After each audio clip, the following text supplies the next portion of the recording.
Can you walk us through the kind of top foods that can help us burn more fat? Yeah, well, I'll give you the foods because everybody always wants the foods. But first, let me explain a little bit more of how this body's own fat burning process works.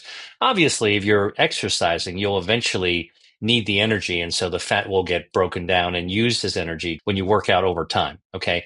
That's why exercise is so helpful. But body fat is really tricky because there's not one kind of body fat, but there's two broad categories. There's white fat and there's brown fat. And the reason that they're two different colors has to do with what their function is. White fat is more padding. It's hormonal in nature. By the way, our body fat is an actual organ in our body. So when somebody says, I've got zero body fat, that's not a good thing. Like, women who actually get themselves down to zero body fat, they stop menstruating. They have, they get depressed, they get fatigued. That's not normal. We actually need a little bit of body fat. And by the way, if we had no fat whatsoever in our body, no padding, if you tripped on the steps and fell down, your organs would rupture. So we want body fat, just a little bit. Okay, to keep us going in a natural, and our metabolism actually is partly regulated by body fat. Okay, but that's white fat. If you have too much body fat, well, you've got subcutaneous fat under the arms, under the chin, the muffin top, as they say, the tire around the waist. That's extra body fat under the skin, subcutaneous. But there's an even more deadly form of body fat that when you get a little bit there, it's packed inside the tube of our body. So you might have a thin tube, a skinny tube, but even if you had a big tube or a thin tube, you can still stuff lots of this protective visceral fat in the tube of your body. Now, what does visceral fat do? It's a cushion. Okay, it acts like a cushion. So think about it. If you're going to try to overnight mail something to me in a tube, and it's delicate, you don't want it to break. What are you going to do, Angela? You're going to put some of those packing peanuts in there. But you ever see those packing peanuts? You could really stuff a lot of packing peanuts into a box and then tape it shut, right? Same thing as visceral fat. You can pack a lot of visceral fat even in a thin tube. All right. And that becomes really dangerous when you have too much of it. So the body's developed a natural way to control excess body fat, especially the visceral fat, because that's the dangerous stuff.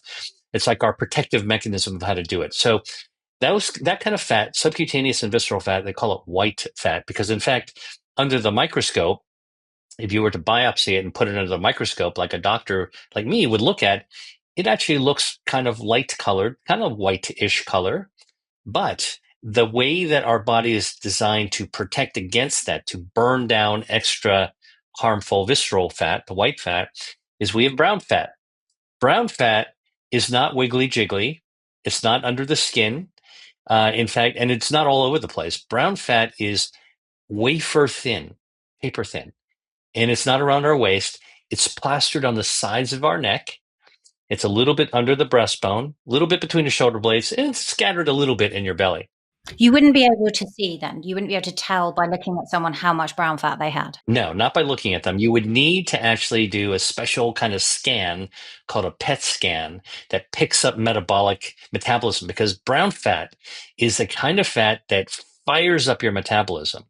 And the way that it fires up your metabolism, you've heard a lot about out there, people talk about mitochondria, right? Mitochondria, the energy, the battery units of the body. You want energy, you want to have good mitochondria. When you're aging, your mitochondria go down, right? Like you've heard people talking about this. Well, brown fat is packed with mitochondria, meaning that when your body activates brown fat, that brown fat will fire up its batteries. Those batteries that are firing up are increasing your metabolism in order to be able to maintain that metabolism, which will generate heat.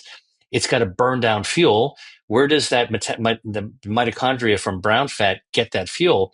It sucks the fuel away from your visceral fat. So brown fat will actually burn down visceral fat. Brown fat is good fat, burns down bad fat, which is white fat, especially the visceral fat.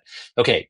And by the way, one little extra nugget, I know people who are listening or watching will probably want to know this. Why the heck is brown fat brown? Right?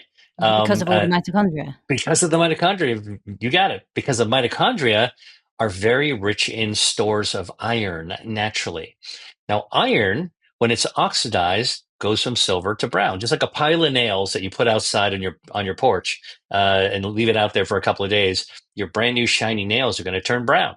So this is what happens. Why brown fat is brown. There's a lot of activity, a lot of oxidation that goes on in the mitochondria, which are loaded with iron. And so, under the microscope, if you were to biopsy your brown fat, if I were to look at it under the microscope, it would be colored brown because of the mitochondria, because of the iron that's naturally present in mitochondria. Can I ask you a very quick question then, Yeah. as an aside? If you, because it's a common thing, right, for women in perimenopause, it's something I've experienced recently, is if you become anemic then for a little bit, will that cause a reduction in your mitochondria? You know, it's interesting. We're just beginning to understand how blood elements like red blood cells and like white blood cells and inflammation that can occur in hormonal milieu, how that actually might affect our brown fat. This is a pretty new science, you know. So you know, my work is always very much on the bleeding edge, so to speak, of research. So what I'm sharing with you is some of these new discoveries. I don't know, and I'm an honest scientist. So Angela, you know, you're talking to a real scientist when a scientist says, "Well, I don't know," because we don't know everything. The people who say they know everything might not be real scientists. So I don't know the answer to your question about anemia and brown fat, but it's an excellent question. And I think it's one of those things that are being studied now. What happens when you're anemic? What effect does that actually have on your mitochondria, and therefore what happens to your brown fat? That's a great research study, and also the effect of menopause itself and hormonal shifts on brown fat. I don't think are well understood either. Okay, but here's the good news. The good news is that many of the foods that we eat will activate brown fat. Check this out. A tomato for you, actually will turn on your brown fat. In fact, a study out of the University of Porto in Portugal looked at healthy women and had them just eat the normal things that they're eating. And these are younger women in their 20s. So these are college students, graduate students doing their normal thing. Okay. The only thing these researchers did, metabolism researchers, they gave women one ripe tomato to eat an hour before lunch every day. That's it. Why is it an hour? I heard you talk about this. Why is it an hour before lunch? Because maybe during lunch you're not getting the absorption of all the micronutrients, right? Just to make sure you're getting the pure tomato. It could have been a half an hour, maybe it could have been 2 hours. There's nothing, but rather than eat a tomato with a big sandwich where some of it might get washed away in your gut and not fully absorbed. They wanted to really give the body the full chance of actually digesting the tomato and all of its parts and all of its bits. Okay, they found that by giving just one tomato to these women a day, an hour before lunch for a month, it would actually shrink their waistline by an inch. And they would lose a pound, just 1 pound, but it's a pound of visceral fat because when they measured the visceral fat, and it would lower their inflammation. And you're like, I'm not that impressed with losing 1 pound. I want to lose 20 pounds, or I want to lose 15 pounds. Hey, we're just talking about one tomato here. Okay. And also a pound of like visceral fat. I mean, that's big, right? This is a result. You're not talking about a pound of muscle. You're talking about a pound of visceral fat, right? It's really powerful. So what does the tomato do? Well, tomatoes actually have vitamin C, ascorbic acid. Tomatoes also have carotenoids like lycopene and beta cryptoxanthin. Don't worry about the Latin words. Leave it to people like me who study this stuff. You can look them up on, ChatGPT or Google. But I can tell you that these are the known bioactives: lycopene, beta cryptoxanthin, that will actually, when you eat them, they are absorbed in your bloodstream and they fire up your brown fat. So your brown fat will fire up, and as it fires up, the mitochondria light up. They ignite they light the fuse of the mitochondria. The mitochondria heat right up, and they're basically saying, we got to get energy. We're going to draw that energy from someplace. We need fuel. Just like when you go to your kitchen and if you have a gas range, right? You want to boil some water for some tea. You got to turn on the lighter. You got to go click, click, click, whoosh. You get that fuel, the flame going. Where's that flame coming from to light that? It's got to get the gas from the line that's connected to the tank by the side of your house or the street. That's exactly how brown fat works. When you light up your brown fat, it's got to draw down fuel from someplace, and the first place it goes is to your visceral fat. So this is what a tomato does. This is so exciting for so many people listening. This is amazing. And also for everyone who hates cold baths or cold plunges or cold showers, now you can just have a tomato. I'm glad that you actually brought up the cold, because this is actually where brown fat was discovered, by the way. Brown fat, and I'll just give you, like I kind of geek out on this stuff because I love to always know what's the origin story of this brown fat. Like, I wasn't taught brown fat when I was in medical school at all. I had no idea. Okay, so brown fat was actually discovered in a furry creature living in the mountains of Europe in the 1800s by a naturalist who was studying hibernating animals. Okay.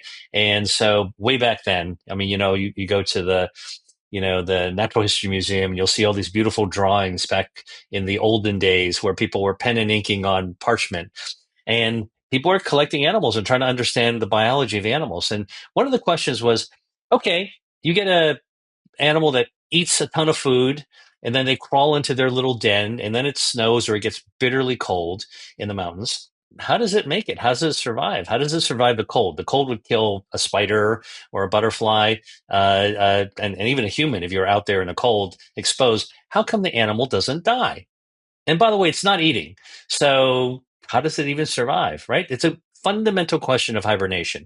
So they got an animal and they dissected it. Now, I know that's not politically correct to talk about these days, but this is what we used to do to discover things. Sometimes you need to cut them open. And what they found was that in these hibernating animals, between their shoulder blades, there was this little round mound of stuff that was brown, and they called it a hibernoma. Oma referring like a tumor, like a mass. They had no idea what it was, and they had no idea why it was brown. Fast forward, and they found this not only in the little muskratty thing in the mountains. They found it in bats. They found it in other animals that started to hibernate. Okay, and they were like, "Oh, this is a hibernoma. Let's call it a hibernoma." Well, fast forward to the 1930s in Los Angeles, in the United States, a researcher took a look at this brown mass lump that was in hibernating animals. And guess what? By the 1930s, we had some pretty sophisticated microscopes compared to the 1800s. Looked at it and said, oh my gosh, that is actually fat. By looking even deeper, you can see the elements of the fat, and it's packed with mitochondria. So that was the discovery of brown fat. And we thought, by the way, it was only found in hibernating animals, because humans, we have fireplaces, we have thermostats, we got heating units. We don't need that anymore, right? We don't have anything between our shoulder blades. Maybe a baby would have it, but did we evolve away from having brown fat? That's what was the thinking for the time. And I'm sharing this with you, Angela, because this is actually how science advances and medicine advances. We come to some ideas, we get stuck on this idea for a long time until the next discovery tells us, maybe we weren't quite right there. So, and we need to explore something else.